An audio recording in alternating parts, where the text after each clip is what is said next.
Throughout the NBA, we see a handful of players come in the league, come out the league, and we always make lists of who our favorite or who the best players are, and who are the players that didn't turn out so good.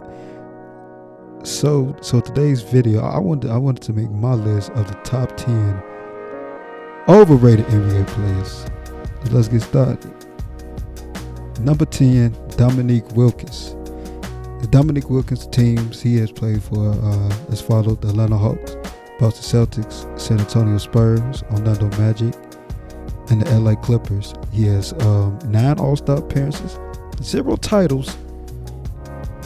He averaged over his career 8 points a game and 6.7 rebounds. To me, if Dominique Wilkins is treated like a guy in Atlanta, but what did he actually accomplish?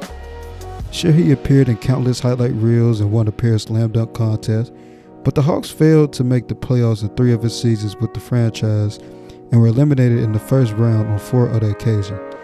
Nick was great on the break, but he was far more style than substance. And please don't get me wrong, his style was legendary, and I think it's a situation where his style. People saw his style in his amazing dunks and amazing athleticism, but we never actually sit down and determine what has Dominique accomplished or whatever, because we know Dominique Wilkins was a athletic freak, and I think that kind of overshadows us questioning if he actually was really a good player or not. But let's be real, Wilkins wasn't a great rebounder, which is weird because he was athletic, so that's weird in its own that he wasn't able to be a great rebounder due and because all the athleticism he has is otherworldly, and his defense was non-existent. His defense was non-existent. Like I said, Dominique Wilkins was a athletic player, but he never had a finals appearance. He never had success with his team. But the success he did have, as we know, the famous dunk contest against Michael Jordan, and every night he displayed his athleticism. But we need to. Me personally, I just think he's overrated. People talk about him as one of the 50 greats or the 20 greats. No, I wouldn't. He wouldn't be on that list for me. But his style, his athleticism is always top tier. Number 9, Alex English. The teams Alex English played for, he played for the Indiana Pacers, Milwaukee Bucks, Denver Nuggets, and the Dallas Mavericks. All-Star appearances 8. He has 0 titles. Over his career, he averaged 21.5 points a game and 5.5 rebounds a game. English deserved props for being the top scorer in the 1980s, but those buckets led to little team success. The Nuggets missed the playoffs during his first 2 seasons in Denver and only advanced to the Western Conference Finals once in the ensuing 9 years. English capped off his career playing in virtual anonymity in Italy, where he played in half-empty gyms for Basket Napoli.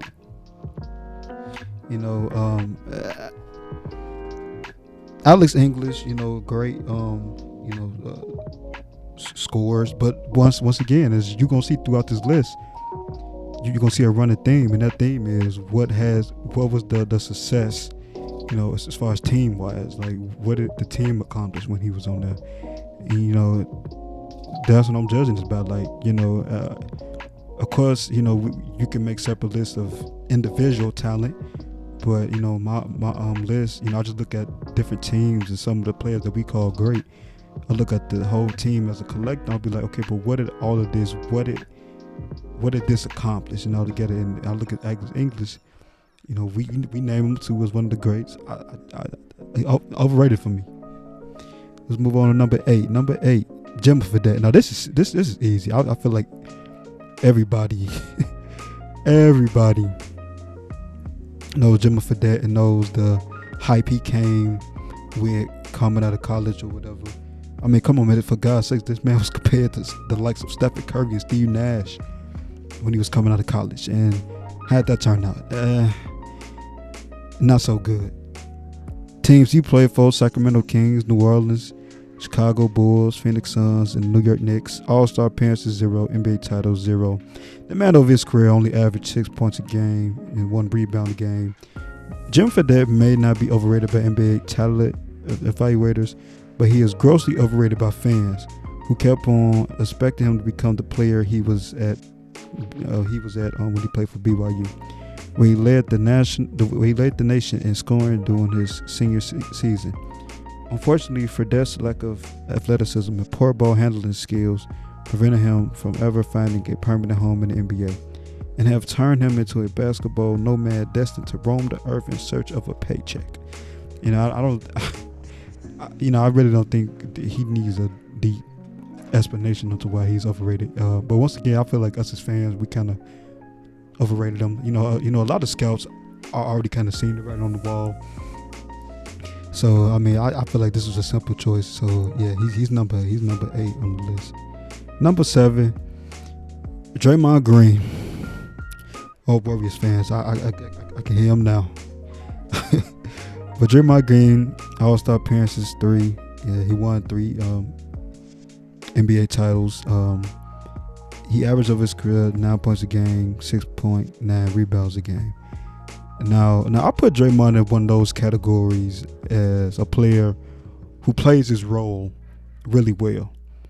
But the reason why I feel like he's overrated because, like, man, if you take the likes of Steph Curry or Klay Thompson, and even at the time when they had Kevin Durant, if you take all of them away and try and have Draymond be the star player of your team, you will see quickly why Draymond is not all that good, honestly. If there were a Hall of Fame for kicking guys nuts, Draymond Green would have his own wing. But when it comes to excelling at basketball, this professional irritant is seriously overrated. Day. He only started 13 games in his first 2 seasons and proved to be far more of a complimentary piece rather than an all-star. And like I said, you take the likes of Steph Curry and Klay Thompson away from him.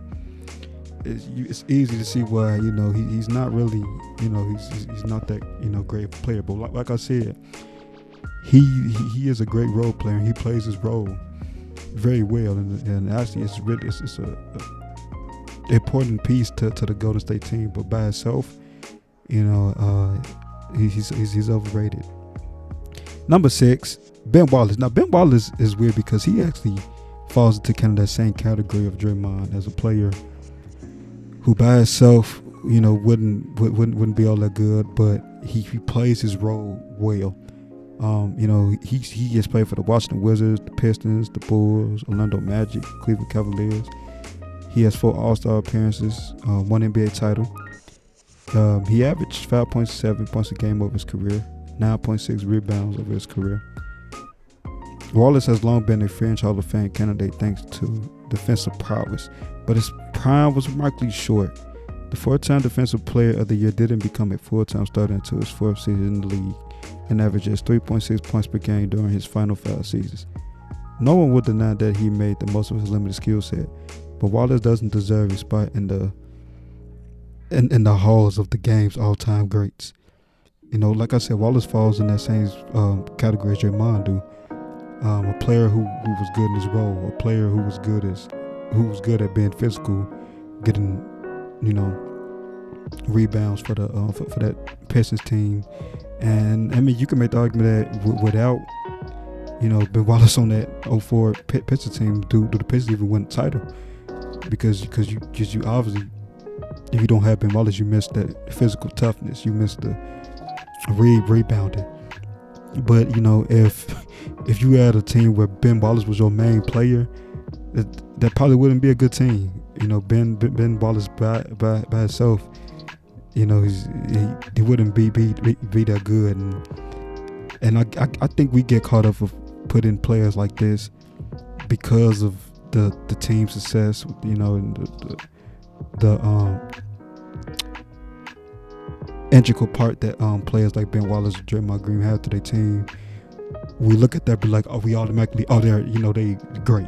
We definitely got to put them, and we got to hold them in high regards. But that's not true. And so I had Ben Wallace number 6 as being overrated. Number 5, George Gervin. He has played for the Spurs, Chicago Bulls, 12 All-Star appearances, 0 titles. Over his career, he averaged 26.2 points a game and 4.6 rebounds a game. If ever there was a poster child for empty points, to me, it's George Gervin. The longtime San Antonio Spurs scored 26,536 points over 10 seasons in the NBA. But all those finger rolls did little to make his teams or teammates better. San Antonio never sniffled the NBA Finals during the Iceman's career, and he spent his golden years toiling in Italy. George Gervin falls in that category of a player who's a great scorer, but he falls, and actually it's a lot of players in the NBA you can make this argument for, where it's just a lot of his points he scored or put up, but they just felt empty calorie. It never really led to any team success or the team being good. It was just more of, and don't get me wrong, scoring 26 points a game over a career is hard, but at the end of the day, it comes down, what did you, do with your team? How did you actually help your team? So, and I feel like George Gervin is another one because of his, stats or whatever. We automatically put him as one of the greats. But, to me, when I look at him, all I see is empty calorie scoring. So he goes on my list at number 5 as being overrated. Number 4, Shawn Marion. The team Shawn Marion played for: Phoenix Suns, Dallas Mavericks, Miami Heat, Cleveland Cavaliers, and the Toronto Raptors. He has 4 All-Star appearances and 1 NBA title. Over his career, averaged 15.2 points a game. And rebounds, he put up 8.7. Shawn Marion, to me, should call Steve Nash every day to personally thank him for his 3 consecutive All-Star selections. The Canadian Floor Journal found a way of weaponizing Marion's speed and athleticism and turned him into one of the most lethal wings in the NBA during their first seasons together in Phoenix. Need further proof? Marion averaged 18.7 with Nash and just 11.5 points for the remainder of his career without him. Shawn Marion is one of those players where he's great if you have a legendary point guard like a Steve Nash or like a Curry or something, or Curry. He looks great in those situations where you have a facilitated point guard who can make shots for players. Like for instance, like a Shawn Marion, like how I mentioned. But without that legendary point guard, setting up a player like Shawn Marion for different shots or whatever, by himself, he's not that great. And we even, a lot of people held Shawn Marion in a high regard, but me, he's overrated. I feel like you build a team around Shawn Marion, that team, it wouldn't probably be all that good. So Shawn Marion, number 4 to me is overrated. Number 3, now this might piss off a lot of people, but I'm here for it though. And it's funny because I actually love Chris Paul and I actually love him as a player. But number 3, I got Chris Paul. Teams he played for: the Hornets, the Clippers, the Rockets, and the Oklahoma City Thunder. All-Star appearances, 10 NBA titles, 0. He averages over his career 18.5 points a game, 4.5 rebounds a game. Chris Paul gets mad respect from journalists and players alike for his leadership and off-the-charts basketball IQ, which he do. However, to me though, at the end of the day, he's only led a team to the conference finals once in 15 years and has been bounced from the first round 5 times. CP3 is still a first ballot Hall of Famer, but to me, his spot at Springfield is assured because of his regular season accolades rather than postseason triumphs. And rightfully so. Like, Chris Paul in the regular season is a hell of a player. He gets all the stats, he gets all the assists. He make your team better. And actually, as we're going to see this season, actually, because he's with the Phoenix Suns right now, can he continue that postseason success in the playoffs and get that, like for instance, that Spurs team deep in the playoffs, because unfortunately we can applaud him for all the things he has accomplished throughout the regular season, but I mean, for me personally, what really matters, like, what did you contribute to your team succeeding and getting, possibly deep in the playoffs or having playoff success. And so for Chris Paul hasn't done that. So for me, he fell on my list of number 3 for the most overrated. Number 2, Bobcousy. Bobcousy played for the Celtics, the Cincinnati Royals. His All-Star appearances 13, NBA titles 6. He averaged over his career 18.4 points a game, 12.2 rebounds a game. Much has been made of Bobcousy's string of 6 championships over 7 years. I mean, rightfully so. This so-called Houdini of the hardwood was a phenomenal winner. His ball handling and court vision were far ahead of their time. However, Cousy also benefited greatly from playing alongside 9 other Hall of Famers when the league consisted of only 8 teams. He was also a miserable shooter who only hit 37% of his field goal attempts over his 14-year career. Cousy was a special talent, but his legacy is closely tied to his teammates and the circumstances of his era. Bob Cousy, man, come on, man, I would have loved to be in Bob Cousy position, where you playing with so many Hall of Famers on that Celtics team. Like, hell, I mean, I personally would look great on that team because it's just they already have so many weapons on their team, so it's hard to focus on one guy. And on those teams, you usually do find guys like a Bob Cousy who just overrated because other teams are scouting and focusing on these other guys, and a guy like Bob Cousy comes out of nowhere and just has a certain amount of success. But hey, he fell into a great situation. But for me, I don't know if I'm building a team around Bob Cousy. So I mean, he's overrated in that bit. He falls in number 2. And number 1 for me it's Bill Walton. He played for the Trailblazers, the Clippers, the Boston Celtics. He has 2 All-Star appearances, and he has won 2 NBA titles. Over his career, he averaged 13.3 points a game, and averaged 10.5 rebounds a game. There's a mystique around Bill Walton on into his counterculture ethos and irreproachable college career. He was quite simply one of the greatest amateur hoop stars of all time, but he never lived up to his promise in the pros due to a series of debilitating injuries.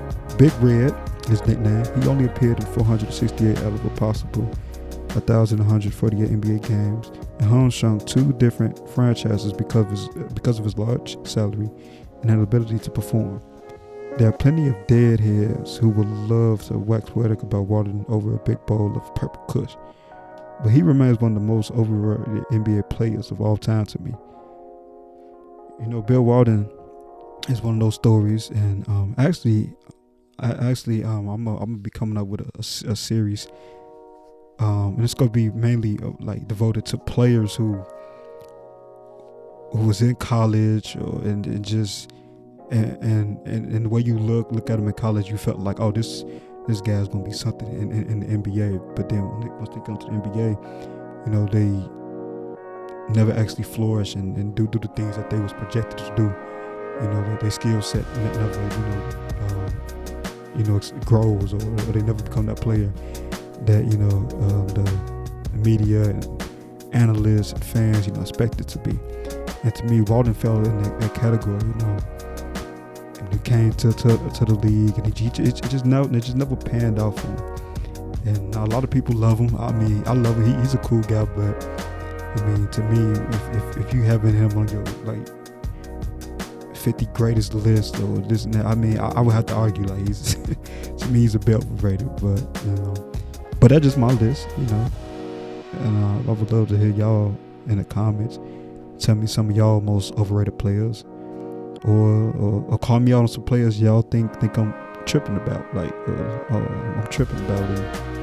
And somebody you'll take off this list. And before I get out here, make sure you like, subscribe on the video, hit the notification bell so you can get notified when I drop more content like this. I got a lot more. I got a lot more for you guys. And that's gonna be it for me. We out.